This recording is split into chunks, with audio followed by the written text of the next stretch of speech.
What's up, everybody? Thanks again for stopping by for another edition of March 4th with Mike Bauman. I, of course, am your host, Mike Bauman.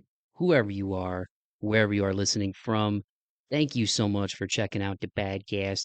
If you're a returning listener, I greatly appreciate your continued love and support. And if you're a brand new listener of the show, man, thank you so much for hopping aboard that pirate ship. You can follow me on Instagram at March 4th Pod. I am on YouTube at March 4th Pod. I am over there on the TikTok at March 4th Podcast. Hey, you know what? If you made it here, then that means you found us somehow. And I truly appreciate each and every one of you taking the time to check out another edition of the March 4th with Mike Bauman podcast. I hope that everybody is doing well. I hope that your 2025 is off to a rocking and rolling start, man. It sounds a little spacey, 2025. It's crazy that 1995 was 30 years ago. I was texting my dad and my brother about this recently. One of my brothers, where I'm like, the 90s are to myself and my siblings now and my generation now to like what the 60s were to my parents when they were in the 90s. Like that just trips me out. Because when I was a kid, the 60s seemed like a different, which I mean it was a different world and it was a different era, but it seemed almost like mythical, you know what I mean? Because it was so far away from our experience as children in the 90s, you know. I think that's part of the reason I love the movie The Sandlot so much, because it was set back in that era, you know what I mean? And it's just an awesome movie. Shout out to The Sandlot, but yeah, so it's pretty wild, man. And 95 was a good year for your boy. I was a little dude, and you're like, "Do you really remember?" I'm like, "Yes, I do remember. I remember the Saturday nights watching the Nickelodeon block with my sister and brother Greg in the basement at our house in West Toledo, geeking out on Keenan and Kel, all that. Are You Afraid of the Dark? Classics. Jordan coming back to the Bulls. That was the first time I went to Chicago when I was a kid and just being in awe, going to FAO Schwartz, which I don't know if it's there anymore. Seeing Michael Jordan's restaurant, and there's just this giant mural of him flying through space, like literally larger than life to me when I was 7. I had a Batman action figure when Batman Forever came out. I had that Batmobile when I was a kid. I think in the rankings of the Batman filmography, if you will. I know that one isn't one that a lot of people have up there, but I have a connection with that movie just because I remember it from when I was a kid. And Jim Carrey, it was a good year, man. Grandpa took us, R.I.P. Gramp, took my brother and I to see a lot of movies, including The Mask and um, Dumb and Dumber. I have a very vivid memory of being in the movie theater with my grandfather and my brother Greg. And my grandpa would fall asleep every movie he took us to, and his head would tilt back, and he'd just be like honked out. And the scene where Lloyd is having the dream sequence about Mary, and then he wakes up when the headlights are honking, and when the truck is honking, and that woke up my grandpa. And I looked at him, and I was just laughing, and he looked at me and smiled and gave me a little laugh. Just core memories, dude. So the fact that that is 30 years ago for me now is pretty tripped out. But life is a beautiful thing, and a wise person, shout out friend of the show, Max Gabriel, said to me very eloquently, and I had never heard it put that way before. But you know, time is the one thing you don't get more of, and I've spent a lot of mine either ruminating or thinking about the past or worrying about the future. And so, one thing I'm trying to be more conscious of in 2025 is just being in the present moment, being grateful for who and what I have, rather than focusing on the negative in the world or in my life, or what I don't have, or just being grateful for the people and the experiences that I get to have in my time here. And being able to have a platform like this, where I get to connect with people in a positive way. And all of you put me in your eardrums around the world, and it's humbling and it's awesome. So thank you. And speaking of great people and connecting with great people, this week's guest, man, I really love this conversation so much. They're great people. They're a power couple. They are none other than Brent and Emily of Chateau Noir. If you love gothic, electronica, dark wave, synth wave, if you love 80s and 90s horror, these guys will be right up your alley. They are a power couple based in Southern California. They're engaged, recently engaged. Congrats, Brent and Emily. Brent is a return guest of the show. The last time he was on was with his other band, Corpus. Shout out Corpus. I'll put the links to their stuff in the podcast description as well. Um, but these guys are great people, man. And Brent reached out to me when they put this project together and said, "Hey, man, take a listen to this." And I gave it a listen, and I loved it because anybody who knows me knows how much I love horror movies. They used to scare the bejesus out of me when I was a kid, and as I've aged, excuse me, I freaking love them. Especially the '80s and '90s stuff. The Lost Boys, I believe, was '87. That's one of my favorite horror movies of all time.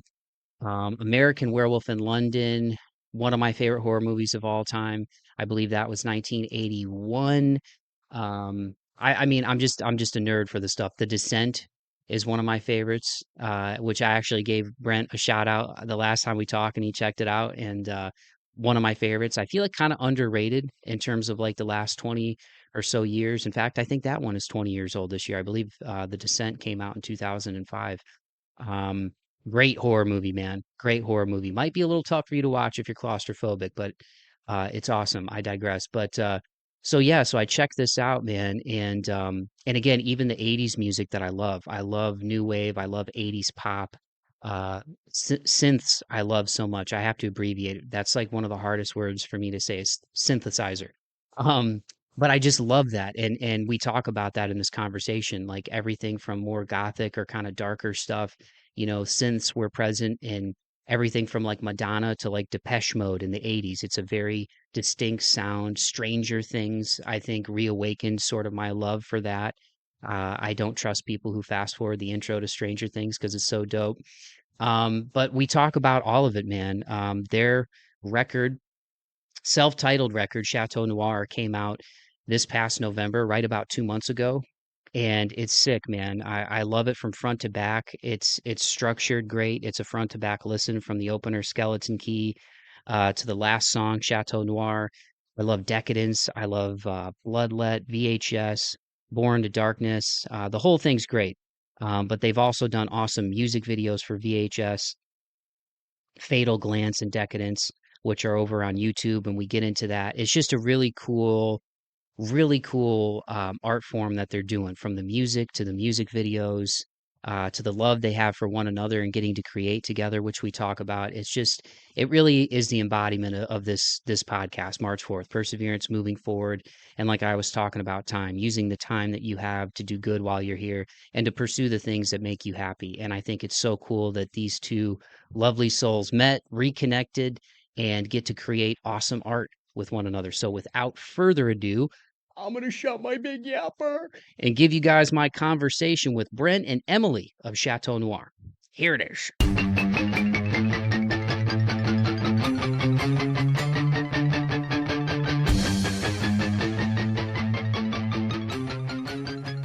All right, well, Brent, Emily, thank you so much, man, for taking the time to do this.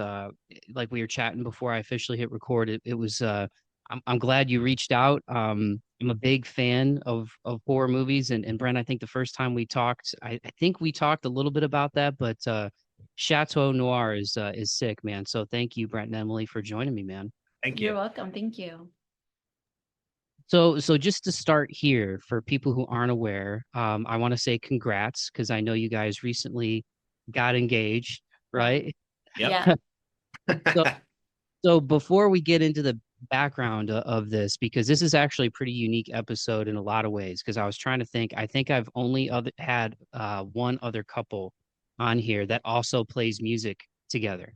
Oh, Um, cool. so this is kind of like March 4th historical archives here. And you guys are fellow horror fans like myself, but can I ask, like, so how did you guys meet, and then how quickly did you guys discover the common bond, I guess, with horror and gothic and electronic stuff like you're doing? Well, we've actually known each other for 16 years. Yeah. So Brent was my first boyfriend ever when I was 20. And then, we're 20, so things happen, you break up, whatever. And then which, in a strange way, it was kind of a blessing in disguise because it let us just like live our lives and like grow as people, apart from each other. And then um, three, just over 3 years ago, we reconnected, and it just kind of like everything felt like right. That was, it was kind of like fated, it felt like. And then yeah, we've been going steady ever since, ever since. So, and as far as I mean, like I said, we've known each other since then, since we were 20. We're actually only 5 days apart too. So Brent was born 5 days before me. So we always had that in common. Like we always had, even back when we were like in our like 20, we had like goth music and horror and all of that. That was probably why we like dated the first time, because we were both into that stuff. Yeah. So that was kind of like obvious. Then I don't know, it was just funny for me because like when we started dating again, it was like we both had like black cars and black towels and black comforters on our beds. Like it was like it was funny. Yeah. Like so it was like so similar and familiar. So yeah. So can I ask how did you guys reconnect? What was sort of the cosmos or the universe that brought you back together? I think just like I mean we always remained connected on social media and stuff. So that was right, like sort of the COVID years. I think we were chatting a little bit, and then we just kind of kept that thread going a little bit here and there. And then I have a best friend that lived very close to where Brent was living at the time in Temecula. And when I was hanging out with my best friend, because she dated one of Brent's best friends like way back in the day. So we have like this mutual history of like, like our memory road is like we have like very similar sort of stories and people in it. So we were like reminiscing and talking about like the good old days, like Brent and when she was dating Brent's friend Dennis and all this stuff. And Tina was just like, why don't you just invite Brent over like to the house here where she was living? And I was like, "Oh, I don't know, is that weird? But then I was like, yeah, why not? Like, fuck it. It's been like enough time, whatever. So I did, and Brent was just like, yeah, I'll come over for dinner, like, sure. And he did, and yeah, like I said, it was just like there was like it was like kind of obvious at that moment. Especially for my friend, which was really funny because I was still in a relationship, but it was like at the very, very end of the relationship that I was in, and like I was not happy. And my friend Tina, she was like, wouldn't it be funny if you like broke up with that guy and like got with Brent? And I was like, don't say that. Like that's silly. But that's like literally exactly what happened. So good times. Well, I'm glad you guys reconnected, man, and I think it's cool to have that shared interest. I mean, beyond obviously each other and engaged and falling back in love, but especially with music, because I'm sure like, you guys, playing music, it's compared to like the average person, and that's why I love doing this. It's like the Spider-Man meme. Whatever kind of music people are into, or whether they have similar musical tastes, like it's a life force. You know what I mean? Oh my So God. Mhm. to create that together. So then what was the genesis for Chateau Noir for you guys? Like at what point in the relationship did you go, you know what, we should make some music together? Well, The catalyst was for uh M had a MFA art final art show for her master's degree in college and needed to make like a short film, which wound up being what, 20, 30 30 minutes. minutes. Yeah, Yeah. it's a pretty good size piece of art, but it needed musical accompaniment, and we just sort of took it upon ourselves to do some sort of rudimentary songs with like Like rudimentary, super rudimentary. yeah, like with like Ableton and a, It wasn't even Ableton then. It was GarageBand. yeah, and like a little MIDI controller because Yeah. that's what we had at the time. Yeah. And yeah, and we did that, and it actually came out really cool, and it accompanied the film. And so we thought, you know what? We've been in love with, electronic music and industrial music and gothic rock and all this kind of stuff forever. Mhm. fuck it, why don't we just try making some ourselves? And so we invested in just getting the basics, microphones and like upgrading the DAW to Ableton, which is what we use, and then slowly but surely getting drum machines and synthesizers and doing a lot of homework and just having fun. You know what I mean? Like getting new gear and not knowing how it works, and then making songs with it. And now we have a bunch of stuff, and get more and more. And yeah, so that's how that happened. So it was kind of a natural catalyst, and it was perfect. Yeah. Because now we have a record under our belt. Last week we just organized all the songs for album number 2, so we're well on our way to to doing some stuff. So The track listing I thought was awesome too, like opening with Skeleton Key, and then ending it with Chateau Noir. Like again, for me, and I said this before we hit record, but it felt like if I was watching like an 80s or 90s horror movie and there's yeah. like a montage like scene, that there would be your guys' music like underneath that, or playing like somebody's getting chased in like a slasher movie, or Oh like yeah, substitute. That's exactly the vibe that I thank you. got. That's the vibe that I want everyone to get. Yeah. So that's really cool. Yeah, like and like I said, it was intentional wearing the Lost Boys shirt for you guys today because it's one of my favorite movies ever. It's also one of my favorite horror movies ever. But the whole thing is great. But I love Bloodlet, I love VHS, Born to Darkness. Mhm. If I had a favorite, I really love that one. Decadence, I love. And then you guys did music videos for VHS, Fatal Glance, and Decadence. Yeah, And those three, I thought VHS was really cool. How the theme of that, like being on the TV, yeah. in the music video, Fatal Glance, you guys are both wearing like the dead contacts, which I wanted to ask you about that because I know sometimes those are gnarly, but you guys are like, corpses. Well, that one's like a mini horror movie in itself, like a short film. And then Yeah. Deck definitely gave me like an 80s 90s like music video vibe. Like that is something that it almost like played out like it could be a music video that was on at like a goth club or something. And I like the contrast in that video of the red and then like the blues and like the kind of like whiter blue, like the contrast in it was really cool. I don't know if that was intentional. And Brent, you've got like the demon, like devil makeup going on, like so. Yeah, there's not even a question there, other than I just think it's sick that you guys are doing this. So I don't. So let me just start with, how did you come up with the name Chateau Noir? Because I know it's really hard to come up with band names, and I think it's perfect for like what you're doing. Like, I feel like if you told somebody, okay, do you like electronica or like synthwave, dark wave stuff? Do you like, like Depeche Mode or like 80s kind of and gothic stuff? And they'd be like, yeah. And you'd be like, check out Chateau Noir. And they'd be like, I'm going to be on that. Like, I feel like it's the perfect name for what you did. So how did you guys come up with that? Because I know it can be kind of a pain of like, what's taken, what's the vibe, and it's a dope. Thank you.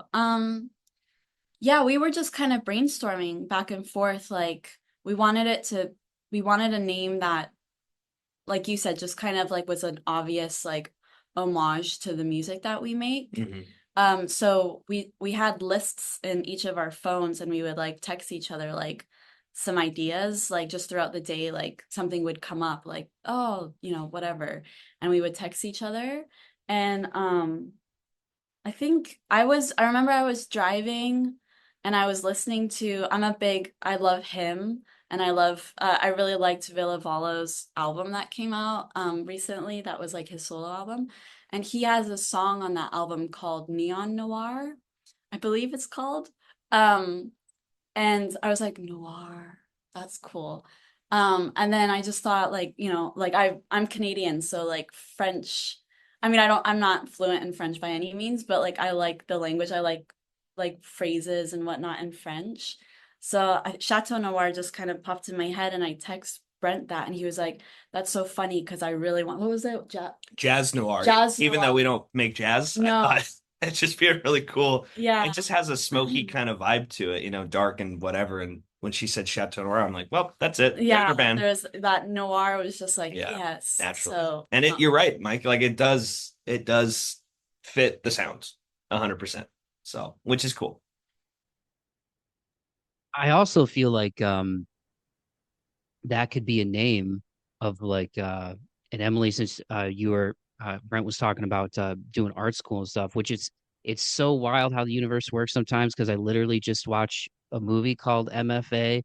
I don't know if you guys have seen it with Clint Eastwood's daughter. Like I literally just watched that like Sunday. So when you said that, I'm like, this is weird, like in a good way. It like gave me chills. And that was it was a great movie, but obviously the subject matter, it's a tough watch, certain scenes. But Clint Eastwood's daughter, I'm forgetting her name, but she was so awesome in that. But when you as soon as you said MFA, I'm like, that is tripping me out because I literally just watched Sunday. But Chateau Noir also feels like that could be like a horror movie. Like if you were digging through like old VHSs and stuff. So Yeah. I don't know if there's any plans to do like more of and again, Fatal Glance had like a cool horror movie short film vibe to it. That was really like all of them are awesome, but the makeup and everything in that was so sick. But yeah, that it sounds like it could be like a horror movie name too. So I think it's really really cool. Yeah, the music we made for that MFA thing was sort of just a really light practice run to what we do now, which is Yeah. obviously pretty involved with all the stuff we have. And the video stuff, although they fit the band, they're really fun to make, they're a lot of work. There's a lot of things you can express in those videos that you can't just like on paper on with the tunes themselves. I feel like these are like a good practice run for ultimately when we have the ability to make a movie. You know, when someone somewhere decides, well, we'll ultimately make the decision, but if we can gather up all the raw materials to make a feature length film of some caliber, this is the practice. So the more we practice at it, the easier it's going to be when someone says you got to make something that's 2 hours long. Okay. You know, Yeah, definitely filmmaking is something we talk about all the time. yeah. It would just require, I mean, obviously we need to figure out funding and secure like a good amount of funding to do something like that. But I'm actually, yeah, like I'm an artist like in my own world too. And I'm making a short film right now. And it's gonna be premiering sometime this year. So we've already worked to get Brent he stars in it. So he co-stars in it with me, and then Chateau Noir, we're going to make the music for it. So it will be a Chateau Noir and like my like own thing like combined. So we're already kind of like heading in that direction. We're just yeah, every project just gets a little bit bigger incrementally. Yeah, these little world building exercises to where hopefully retrospectively someone will look back and go like, that's all under this big, dark, weird umbrella, you know? So, That's so cool, man. Like I was just talking with somebody who's going to be on a future episode last night, and he has a cool instrumental album, shout out Anthony Church, called Unknown Advantage. And I asked him the meaning behind that, relating to what you guys are talking about. And he said the inspiration for it was just the unknown advantage of being creative and how we're all creative. People have different abilities. Even the people who don't think that they're creative, and we kind of just geeked out for a little bit on looking forward to being able to create things because he does a bunch of different projects. And so as you guys are talking about what you're doing together as a couple and everything, it's just how cool is it to be able to scratch those creative itches? Because like Emily, you were mentioning, with what you do as an artist and making films, that is so sick to me because just last year I made it a goal to start doing like video shorts and like teaser clips for the podcast because I'm like, I think people like those more than just sort of like the audio, clips. yeah. And just me doing that was like I downloaded DaVinci Resolve. I had no idea what I was doing. And I looked up YouTube videos. So I can't even imagine like editing a music video or putting together short films. So I have a ton of respect to be able to do that. But I mean, for you guys, how cool is this to be able to do this together? Like and have like a partner and a friend and a lover and also be able to like make something like so cool like this together because I Yeah. can't imagine like if I like even on the level that I do this with the podcast, like if I couldn't create things, like I wouldn't want to be in a world where I couldn't be creative, you know? Yeah, understood. I mean, it's amazing. I think it's a dream come true for both of us. Like Yeah. a dream that we might have not even realized was even there because it seemed almost not possible. Yeah. Yeah, definitely some of the stuff seemed a little intangible, like you have this I don't know, modular synthesizer, that makes all these weird noises. Uh you want to make music with these kind of things. It just seemed like the learning curve to make music with some of the equipment or like making videos and sort of thinking outside the box, like how are we going to make an entire film in a situation or whatever we're going to do the soundtrack to this movie. These are all things that we necessarily haven't always, we're not practiced in, fully. But they're if I'm doing it with her, then I know we'll get it done and I know it's going to be cool. And we have the same, like you said, we have the same vision, so that makes things infinitely easier, and it's a really cool dynamic and not a dynamic that like all some of our more favored artists, like people that we really dig, are like us. They are couples. It is an interesting power dynamic. Most musical artists are not like that. And understandably, I understand why, but the ones that are that make it work oftentimes make really fucking cool music. So, It's true. Yeah. you know, Do you guys have any, and I know it's probably like asking somebody like who's your favorite kid, but do you guys have any favorites from the record? from the record, Mm. Hmm. hmm, I don't know. They're all I think I like what you said, Mike, about like the order, like it's ordered intentionally like that. And so that to me is more important than any one particular song. But we have last weekend we just put together the grouping of songs that is going to be album two, which is longer. And I don't know, I'm excited to show people some of those songs too. You know what I mean? So As far as music, I feel like VHS has definitely been like a hit. I feel like just in general, like people really like that music, that song and the music video.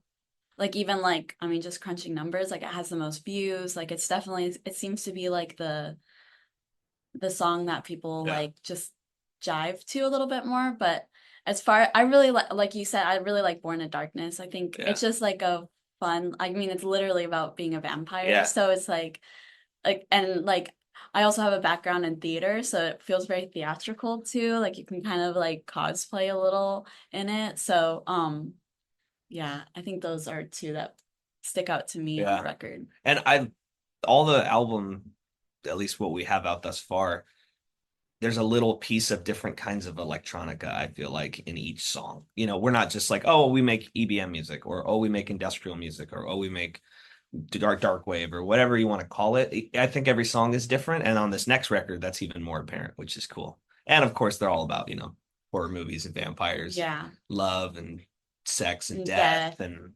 Yeah. whatever, all that stuff. So. Yeah. How cool was it messing with the synths, man? Because so I think kind of what renewed. So I've always loved 80s music because like my mom was really like still is like the Police, Sting, Talking Heads, Hell uh, yeah.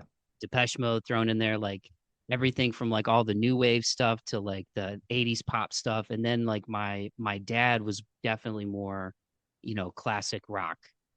So like, Tom Petty, Free Fallin', like that's still one of my favorite songs ever because I remember listening to that with him when I was like a little kid in the living room and he had the cabinet speakers with the entertainment center set up and like Hell I yeah. think I think I had like a little Mickey Mouse guitar or something. So I have like really good memories of that.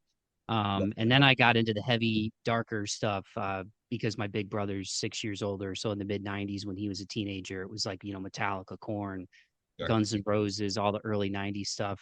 But um, but I've always liked kind of like the synth aspect of like '80s music and kind of the bouncier stuff.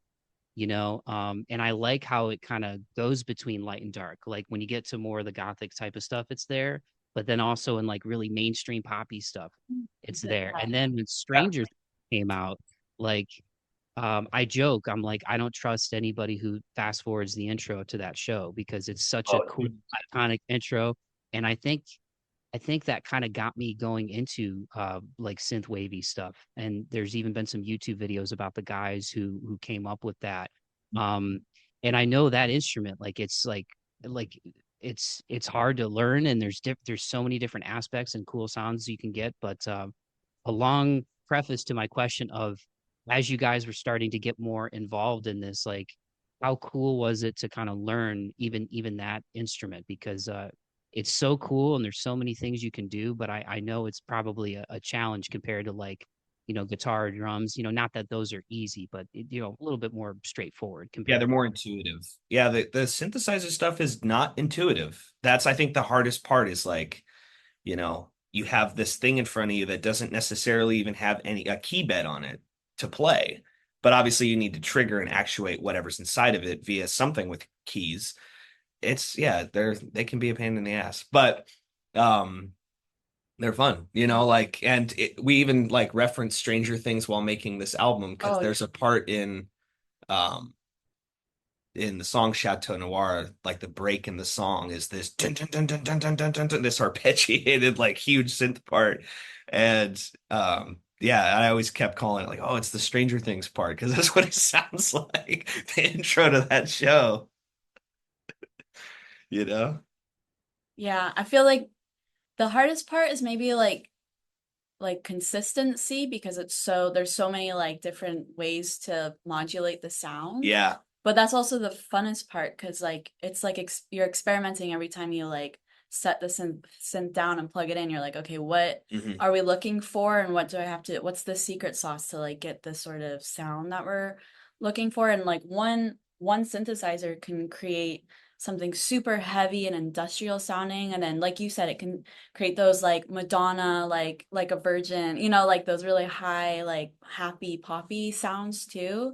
And we love all of that stuff. Yeah. So like it's exciting when we like find sounds that remind us of any of that stuff, like from the hardest industrial to like Yeah. Madonna. It's like, oh hell yeah, It's crazy that like the same equipment can make, like this really nice, lighthearted music, and then it can make like this crazy, heavy, hate-filled music Mhm, too. It's all the same stuff, just I guess application. mhm. Then it all looks weird. I think the one thing too that gives us maybe a unique sound, or I don't know, at least it adds to what we do, is that everything we do is analog, or it's hardware. You know what I mean? Like everything that you hear is something that we had to physically program a drum machine or play a synthesizer. Like none of it's done in a computer except to capture the tracks. So Mhm, mhm.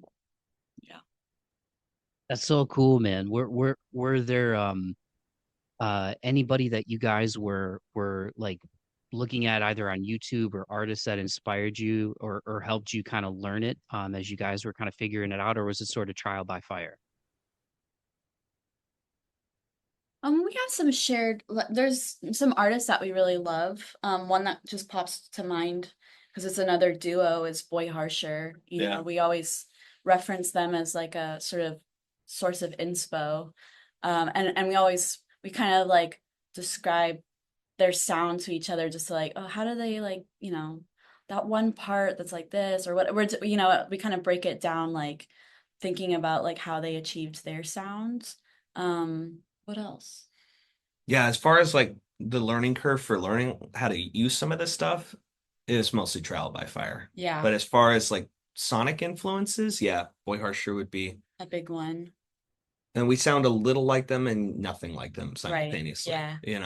and that's cool. I don't know, there's just like what Em was saying, everything kind of has an experimental vibe to it regardless, at least the process of making the music, you know what I mean? It's, you never really know what you're going to get day to day. Mhm. So when we actually sit down to track things, like we've done the brainstorming of like the structure of a song, and then we work on drums for it for a while, and then once that's kind of all quantized and good to where we can do other things now, then it's like kind of this fun experimental, like let's do a bunch of different bass lines and see what works, and then we lay down other stuff, and it's fun. The process is equally as fun as like the final product.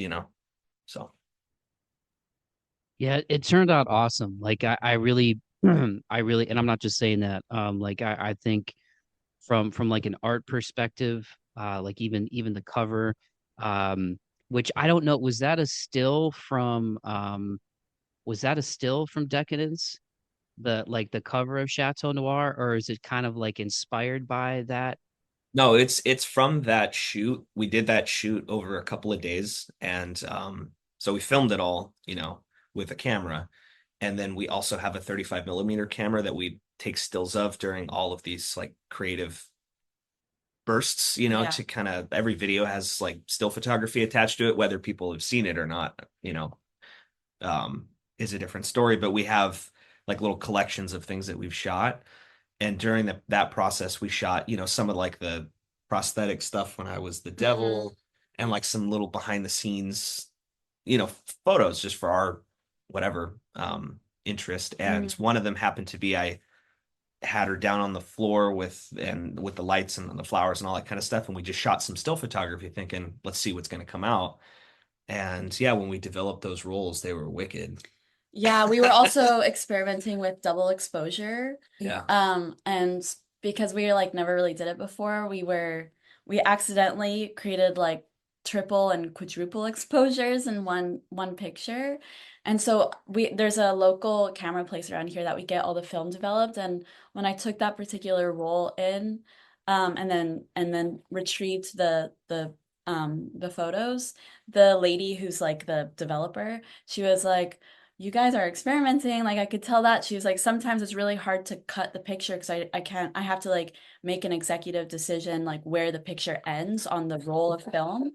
So that picture is actually like wrong, quote unquote, because like there's about a third of it that's like another photo. Yeah. But it just like looks so cool. We were like, out of all the photos from that session, we were like, that just looks like a album cover. Like it's so Mhm. cool.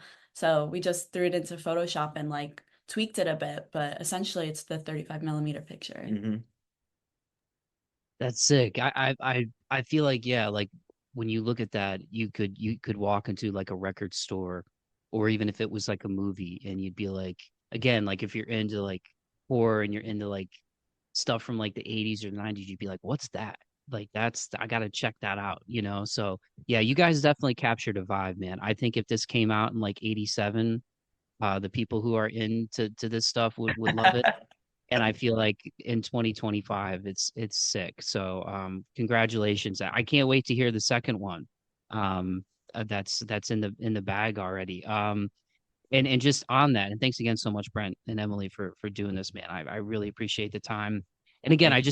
I just think it's really cool. Like I think it's cool when people have like power couple energy and they're able to create stuff together. Not that like you have to have similar interests, but I think it helps. And obviously be able to do something cool like this is really sick. But for you guys, man, the vibe going into the second one, especially like you guys have mentioned, kind of learning new instruments, learning synthesizers. For some reason, that word is really hard for me to say. So Yeah. I always abbreviate it. But how did you transition into the second one? I mean, obviously, when you feel like you kind of hit a stride, you want to build upon it. But did you like go, okay, for the second one, we're going for this, or is it just kind of organic and sort of building off of this first one? Um, Honestly, we spent a year making this like crazy body of work. It's big, and we had to make sort of the executive decision to cherry pick something that we felt would be like of those. We probably had what 30 plus songs. Yeah. And so we thought, let's take a few of those and make a release out of them because they all kind of had a vibe. They were songs that we were digging at the time. They were in good stages of production, to where we could like send them off to get mastered and stuff. They all had vocals recorded and they were sort of concise together. And so we did that. But now we have all this like holdover music that um, we had been working on like in the background. We just, and so we, not that all of it's old that's going to get released at a later date, but we've been working on new material Hmm. as well. That's like within the last few weeks. Hmm. A couple songs that we already know we're going to make music videos to, stuff like that. So a little bit of both. And it's equally as disparate and weird and Dark. dark. It's definitely like an amalgam of a lot of different kinds of electronic music. just on bigger scale this go around. And there's going to be more music videos and all that stuff. So it's going to be cool. Yeah, I again, the music videos were sick too. And I know I jump around a little bit, but of the three with Fatal Glance kind of having that horror movie vibe. Um, and if you got and one question I was going to ask too is just if you want to give shout outs to the people who helped you put these together, but how much fun was it to dress up and be like basically be like a corpse? And are those contacts gnarly or are they not as because I've heard like back in the days, like in the 80s, like those they were like really hurt your eyes, like the Michael Jackson Thriller music video or even like American Werewolf in London, another like top five horror movie for me, best werewolf transformation ever. Yeah, Um, yeah.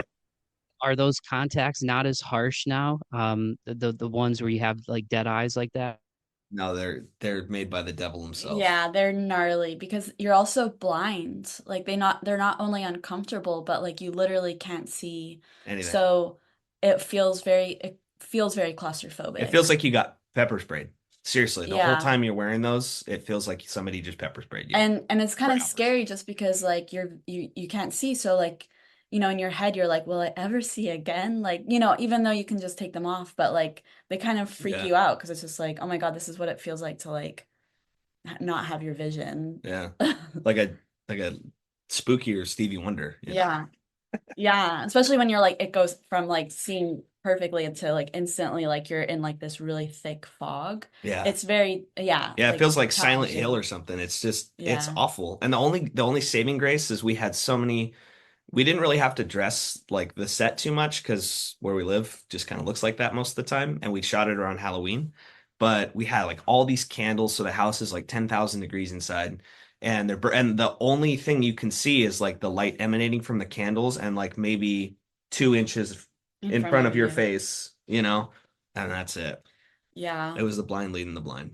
I will give a couple shout outs though. Leslie Foster let us borrow his black magic to film Fatal Glance, and then my friend Devin Wilson shot that film with us, the music video, and then both of our sisters helped too. Madeline, my sister, and Megan, Brent's sister. So those four people were our homies for Yeah. sure. Basically the credits in the album, that's who helped us with the videos and the producer that mastered the album. Everything else is us, which is Hmm. kind of wild. Very small crew. Yeah, pretty small crew, but cool crew.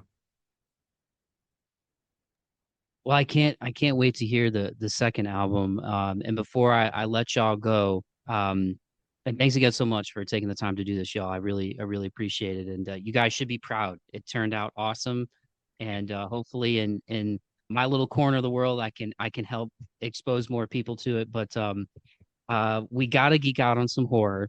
And I know we live in like this list culture of like, what's your top five this or top five that? And for me, like I'm an overthinker, totally anxious person. I'm working on it. So like when somebody asks me like, what's your top 10 anything? I'm like, I can't pick.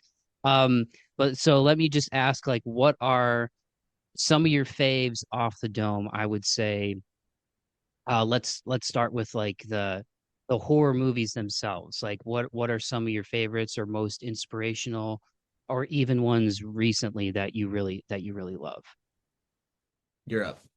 I mean, we just saw Nosferatu, and that was really, really exciting. Yeah. So because we love all vampire movies, like Lost Boys, what we've mentioned quite a few times, is one of our favorites.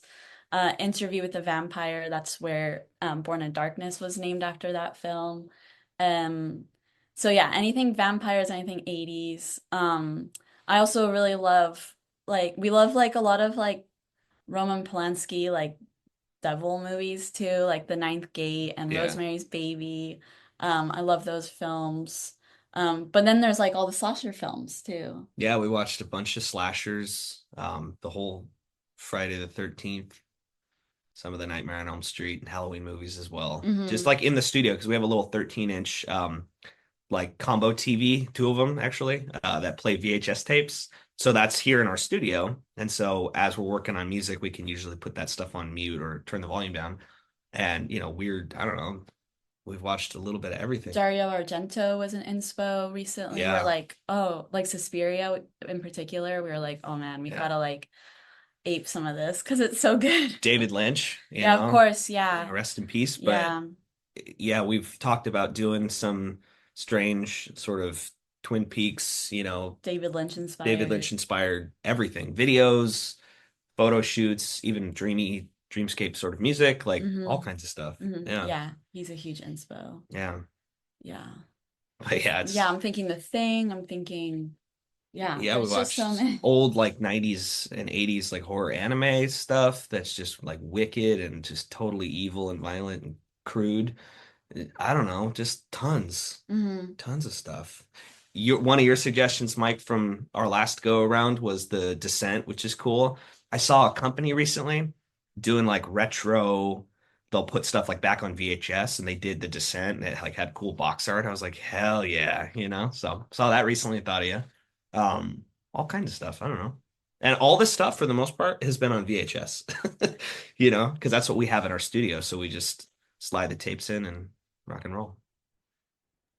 Isn't it wild how stuff comes back too? Like, remember when people are like VHS are obsolete and DVDs are obsolete? Like, there used to be a Barnes and Noble up by me where I live, and I always felt like I hit the lotto when I'm in there. I'm like, what? They only want like $10 for this DVD because like everything is streaming and like Blu-ray now. But actually, Yeah.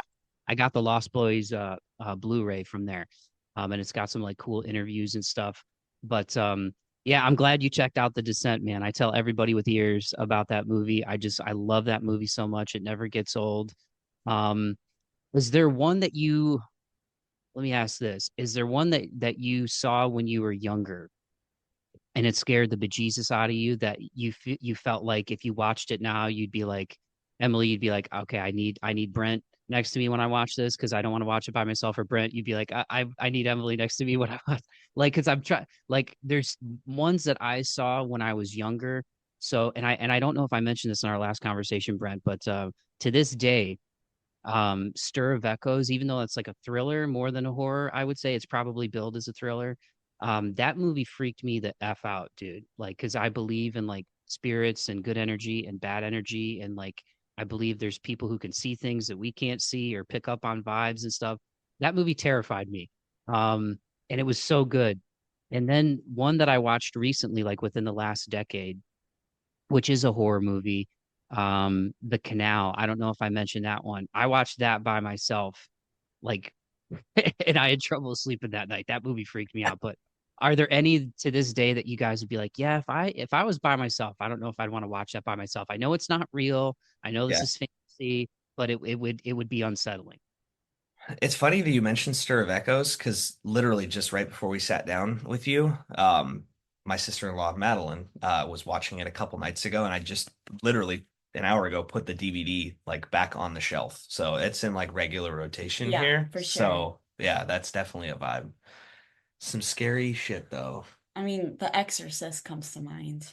Yeah. That's, I feel like I always say this. I don't know if how true it is, but I've loved horror since I was a little kid.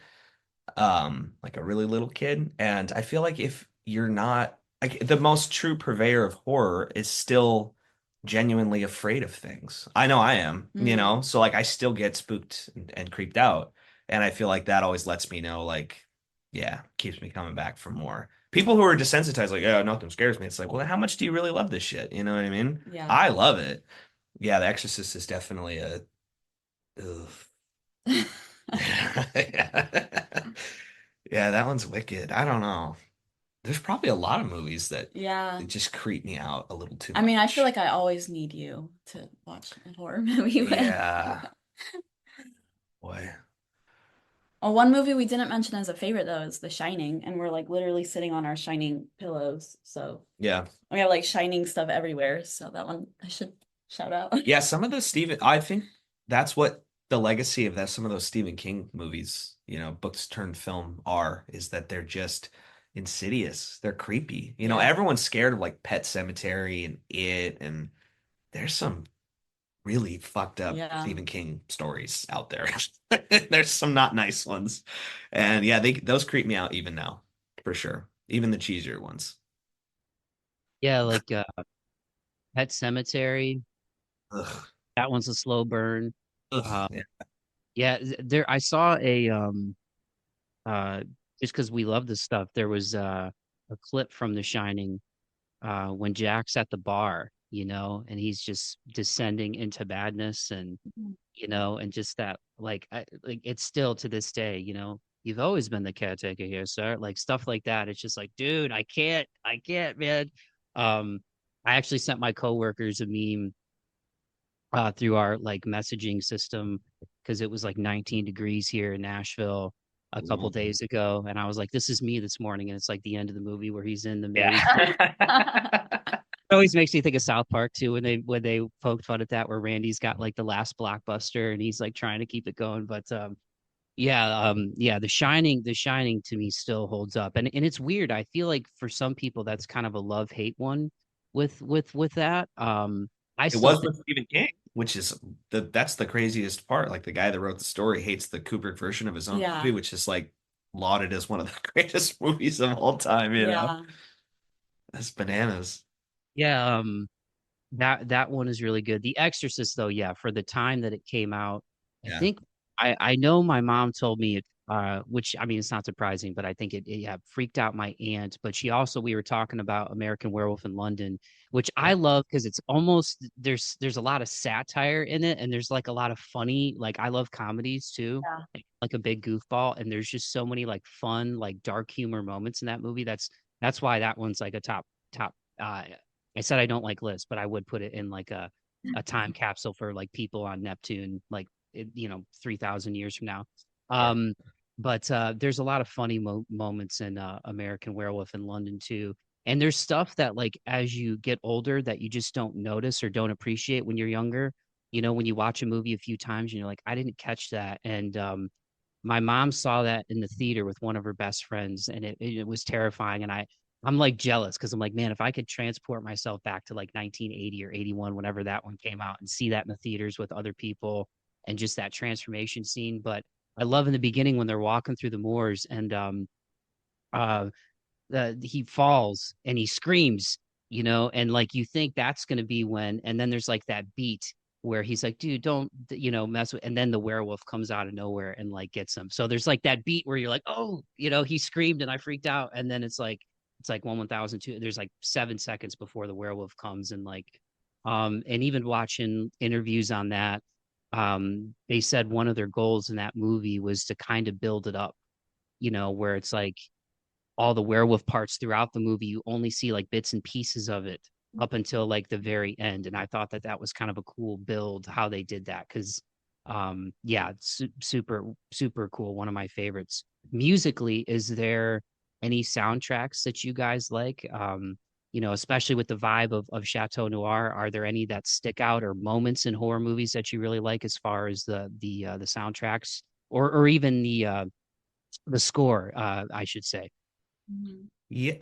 Yeah. Film score stuff has always been big for it. We have a huge collection of it, like on vinyl. We Mhm. have it all kind of, all our rock music is kind of mixed together and hip hop stuff over here and jazz over here. And then one of the sections in the record collection, which takes up almost an entire shelf, is film soundtracks and scores. And they're pretty wide ranging. I mean, Mhm. we have a lot of horror, so no surprise there. Yeah. So we have The like The Omen. Omen, The Exorcist, Halloween, um, and then just a slew of like a bunch of horror movies from the Yeah. 70s and the 80s mostly. We talk about the Ring Yeah, the Ring soundtrack from soundtrack. Hans Zimmer is one of our favorites for sure.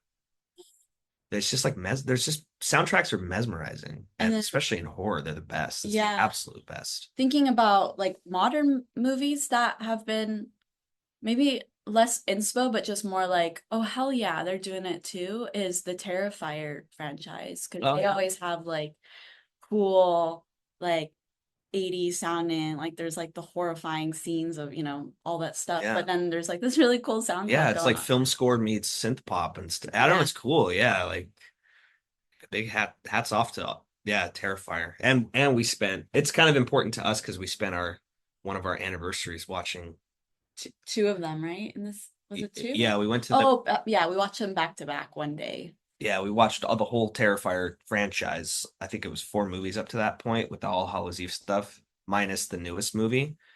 we watched them all at home and then went out that night and celebrated our anniversary with Terrifier 2. In the theater. And we're yeah. like the only people there. It was incredible. Yeah. It was fun.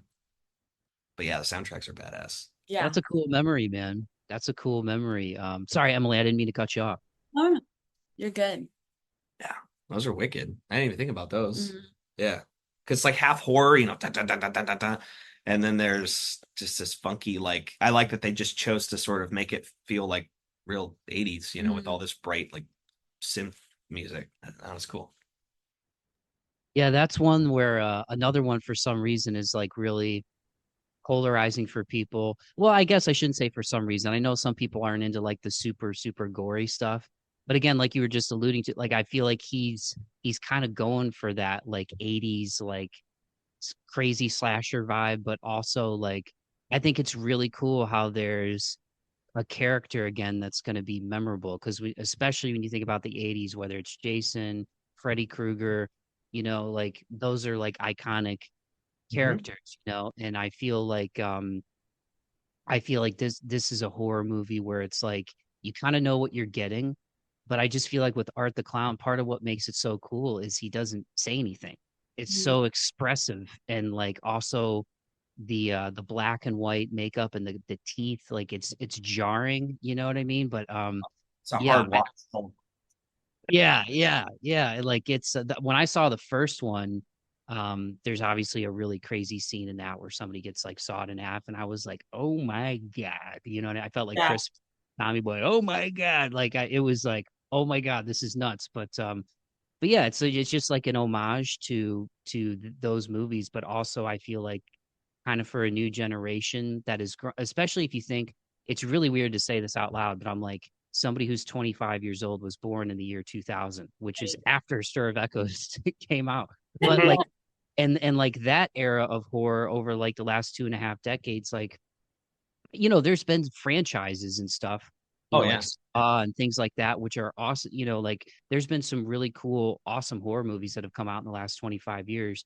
But I feel like in terms of like a horror character, where it's kind of like there's satire, but there's also like memorable just because of how gnarly the movies are. That's like the first one I can think of in a minute, you I know? think right. I We think even so. said that too. Yeah. Like it's cool to be alive at our age as adults, witnessing the genesis of an icon in horror, you know, because by the time we were of age, you know, Freddy Krueger and all these kind of things had already been a thing for some time at that point. Mhm. And so I remember like being a kid and seeing some of the later Friday the 13th, you know, like come out as they were new, or the Nightmare on Elm Street stuff as well, or Halloween for that matter. But the genesis of all that happened before we were born. So it's cool to see Art the Clown being, you know, sort of taking up the mantle. Yeah. And he's fucking terrifying. Yeah. And my little sister, I was so late to the game on the Terrifier franchise. Shame on me. I didn't know what it was like when it came out. No one ever clued me in, so I never saw them when they were brand new. Until a little bit later, and my sister, who is deathly afraid of clowns, believe it or not, was the one person was like, "Hey, you should probably check that out," and got me into it. And now, obviously, it's you know we're Yeah. obsessed. So Yeah, and we love the practical effects. I think that's one oh of the I mean, even though it's so gnarly and disgusting sometimes, like yeah, just knowing that it's all like makeup and, like blood pump machines and whatever, like all that practical oh I know. that's another homage to the 80s and 90s horror movies. It's like, yeah, I love that. It's the best, yeah. And that like people like Tom Savini and all the old makeup artists of that era are just those are definitely heroes, you know. Mhm. So to see someone doing that today and doing it that well, I'm like, oh my God, this is too cool for school. Yeah.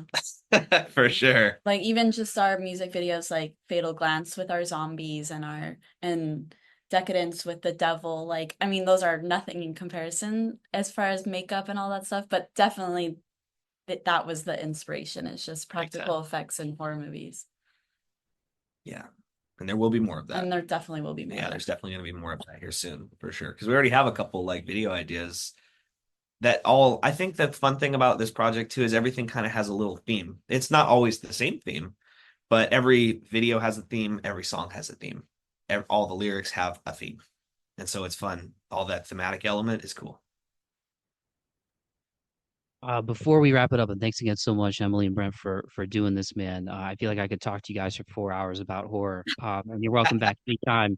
And even like Instagram DM me any kind of horror movies like or music. There's vibes like when you meet people who like the same stuff. So I'm sure there's stuff that you guys have checked out that I'm not aware of. So let me And vice know. versa. Yeah, yeah.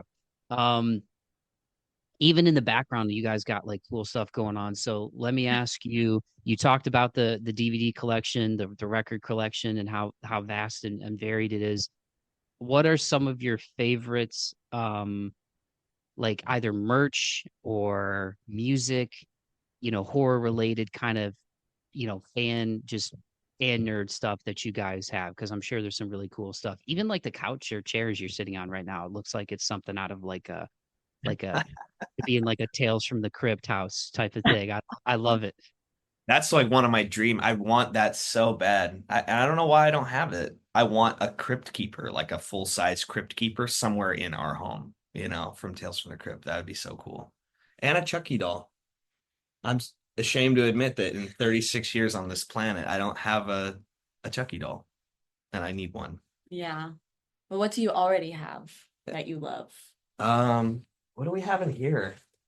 Oh, let me get it out. We have a little curio cabinet that has all this weird stuff in it. Here, can we just bring the laptop to the curio? Yeah. This is gonna be easier. We're moving. I don't know if you can see this very well. But we have, what is that? That's Dr. Hill from Reanimator. My bandmate Isaiah got me that. It's like it's meant to drink coffee out of, I think, but We're never drinking coffee out of it. yeah. There's like I don't know. Can you see this stuff? I don't know how well I'm doing, but there's like Friday the 13th doll. Yeah, there's all sorts. We're this house is filled with toys And just oddities. and oddities. So, That is so cool, man. Dracula crap. Tons of Dracula crap. In fact, there's Dracula. yeah, We should have just had this in the background the whole time. yeah. I can't wait the new Nosferatu. Oh, sorry, go ahead, Emily. Oh, I was just thinking, as far as like, because you asked about like horror merch and stuff. This Christmas actually it was funny because we both love Dracula from what 1993 or whenever that was made. Yeah, the Francis Ford Coppola one with And yeah, Gary Oldman, Winona Ryder. and Brent got me a tank top that has the like gargoyle like logo thingy on it. And so like I open that present. I'm like, oh cool. Like look. And then Brent opens his present from me and I got him a plaque of the exact same thing, like a kind of like a bust that It's you like put a on the wall. three-dimensional bust of those three gargoyles. Yeah. Yeah. So that was again like vampire stuff. It's like you love that stuff. Yeah. There's tons of vampire shit in our house. So Well, y'all, this has been fun, man. I appreciate you starting your Saturday with me. This is really awesome, and I think it's really cool that the universe brought you guys back together, and you're making dope stuff together and sharing it with the world, man. That's what it's all about. So, let the people know where they can when they can find you. I'll have the links in the podcast description, everybody. But talk your stuff. Let them know where they can find. Yeah, we have an Instagram, Chateau Noir. We have Spotify, we have Bandcamp. the YouTube page with all the music We have videos on there. YouTube, yeah, YouTube page with all of our music videos. And yeah, we were gearing up. We've been practicing at a local studio, just getting up to date on because I don't know, taking this kind of music live is definitely a different experience than playing your guitar live or drums or something. So we've been doing that, and we'll be playing live here probably in the next month. We had a show scheduled for the end of this month, which fell through, which is fine. So everything's sort of been postponed. So in the meantime, we're gonna be playing next month, and then probably just hosting some of our own events as well in some capacity. So that's gonna be fun. That's another like aspect of this that is sort of new and interesting is in DIY is just hosting shows, playing shows, doing that whole bit. So Awesome. Well, thank you again so much, y'all. I really appreciate it, and keep doing your thing. It's inspiring, and I just think it's I wish more people created, even if they're people who are like, oh, I can barely draw a stick figure. It's like, man, just like, or even just getting out in nature, like open up your mind and like doing cool stuff. Our time here is like so limited. So that's why I love doing this show, man, getting to spotlight people doing cool things for the love of it. So and again, I think you guys are onto something. Like for anybody listening to this, if I'm putting you on to Chateau Noir, I'm very happy to do it because it's especially if you love horror like the three of us speaking do, definitely check it out. yeah, Thank you so thank much you. for having I us. appreciate you, Mike.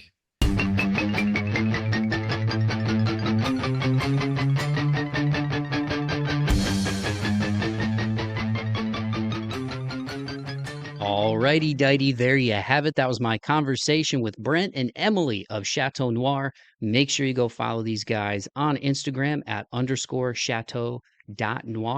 The links to all of their stuff will be in the podcast description for this episode. So just scroll down to the bottom of that podcast description, hit those links, and go follow and support Brent and Emily and Chateau Noir.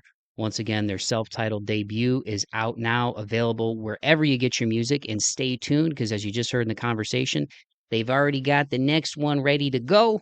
And man, what a great conversation with those guys, man. I just want to say directly to Brent and Emily, thank you so much, you guys, for taking the time to come on the podcast and share your journey with myself and the listeners, from your love story to the music to our shared love of horror and electronic and synthwave and everything that you guys are doing, horror movies, music. Like, it was such a fun conversation, man. And I really think that what you're doing is super cool. And I wish I had more eloquent words to use. Even though I went to school for journalism, I don't have the most seasoned vocabulary. But for real, the love is real, and thank you for sending me what you sent me in the mail. I love it. I appreciate it, man. The artwork is sick, and I just feel so lucky to be able to do this. And conversations like the one I had with y'all is just a reminder to me of just how fun this is and how awesome this is for me to be able to connect with great people like yourselves, man, who are doing awesome work. And again, I'm so glad that y'all are okay with all of the fires and everything that have happened in California. And I think it's awesome that you guys, took in people that, that were going through it, man. It's devastating, and in trying times like this, people often turn to forms of escapism, whether it's music or art or sports, whatever it may be. And so I think in trying times like the ones that we're in, this is where art is so important because it is such a positive release of all kinds of emotions. And again, for you guys to create what you're creating together and to use your musical and artistic skills to create something out of love, with the one you love, it's just super dope, man. So shout out to you guys. Thank you again. You're welcome back anytime. I'm always down to nerd out about music and art and horror movies. And by the way, Brent and Emily, when you guys listen to this, I did watch Copycat, and you are correct. It is very creepy. I can't believe that one slipped under my radar, man. But thank you for the suggestion because I did watch that recently, and Sigourney Weaver is great in it. What a great movie! So folks, if you haven't seen that one, it's like a thriller. It's not like a slasher horror. It's a thriller. I actually think it might have come out in 95, mid 90s, but go check it out. But once again, everybody who's listening, thank you so much for taking the time to listen. Again, please go follow Brent and Emily over on their Instagram at _chateau.noir. Say that 3 times fast. I actually re-recorded this intro because I said Chateau Noir, just because my tongue was in the form of saying noir. But it's _chateau.noir. And again, the links to all their stuff will be in the podcast description for this episode. And again, make sure you go follow them on YouTube as well. It'll all be in the description. The music videos are really sick, man. And the music itself is super dope. I mean, I when I close my eyes and listen to it, I can hear it playing in like an 80s or 90s horror movie, or like an episode of Tales from the Crypt, in a montage scene in a slasher movie, like um or in like a gothic club, in like 1987, people are going to a club and listening to, and it's like you could put this on with like Depeche Mode. You know what I mean? Like these guys are really onto something, and it's super sick and it's super cool. And the fact that they're really cool makes it awesome as well. So if you enjoyed the conversation, one thing that you can do is like and subscribe, share, tell your friends to tell their friends, because all of those things go a long way in helping these conversations get out to more people. And ultimately, that's what I want, man. I want to put more people on to awesome folks like Brent and Emily and Chateau Noir, people doing cool things, chasing their dreams, overcoming adversity, and doing stuff that they love. That's everybody should pursue who and what they love, because that's what makes the world a better place, man. And so if you did enjoy that conversation, when you like, when you subscribe, when you share, when you leave a comment or a rating and a review on whatever streaming service that you listen to this podcast on, all those things go a long way, man, in helping this conversation and this podcast get out to more people. And that's ultimately what I want, man. I want to have a creative space where people who come on the podcast and people who listen to the podcast know that they're going to get great conversations with awesome people, and hopefully leave you guys inspired, entertained, get a few laughs out of you. If there are tears, it's just because the journey's beautiful. And I'm not going to preface anymore and say, I hope I don't sound self-righteous, because damn it, that's what I'm trying to do with this show with March 4th. So if you want to march with me, if you want to march with Brent and Emily, go do those things because it really helps the show. And go check out Corpus as well, Brent's other band. Sick, man. That link will be in the podcast description. So that is going to be a wrap for this week's episode. Again, I can't thank y'all enough for checking out the podcast, for all the kind and loving support that I get from people close to me. You know who you are. I love you very much. And for all of you listening, who I don't know on a personal level, I love y'all too, man. And those aren't empty calories, man. Love is the word, man. Love is the vibe. Love is the tribe. And even one of the things for me this year, I'll leave y'all with this. What resists persists, right? And one of the things that I'm most insecure about myself is my anxiety and like my OCD tendencies and intrusive thoughts and stuff that I struggle with. But what I've found is that when I challenge myself in life, when I do things that I previously would avoid, because I'd be worried about having a panic attack, or I'd be worried about getting sick because the panic attack is so horrible, those kind of things. When I stretch my comfort zone and I leave that box, it has built my confidence. It has made me feel better about myself. So don't beat yourself up. Two things. One, don't beat yourself up. All right. It's okay to not be okay. Nobody is perfect. And I promise you, when you walk into a room, those people aren't judging you. All right. And the ones who are don't matter anyway. Everybody is struggling with something. We're all going through something that nobody knows about. Sometimes even the people closest to us. So just remember that. Remember your humanity. In these trying times that we're in, do not forget your humanity, and remember that it's okay to not be okay. Do not be afraid to talk to somebody that you love and trust with your life about those problems, because they're not going to judge you. All right. I think a lot of people would still be here if they felt comfortable sharing those things that they struggle with, whether it's anxiety, whether it's OCD, whether it's addiction. Do not beat yourself up for your struggles. You're human, and that's what makes you human. And two, feel the fear and do it anyway, man. Because I can tell you from experience, when you do, you'll feel more confident in yourself. So again, March 4th, persevere, move forward. Have a great year. I love you all. Keep the faith and be kind to one another and be kind to yourselves. Based on the lyrics and my love for the Lost Boys, man, I thought this one was fitting. So from Chateau Noir, off their self-titled debut, here is Born to Darkness. Peace.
sun.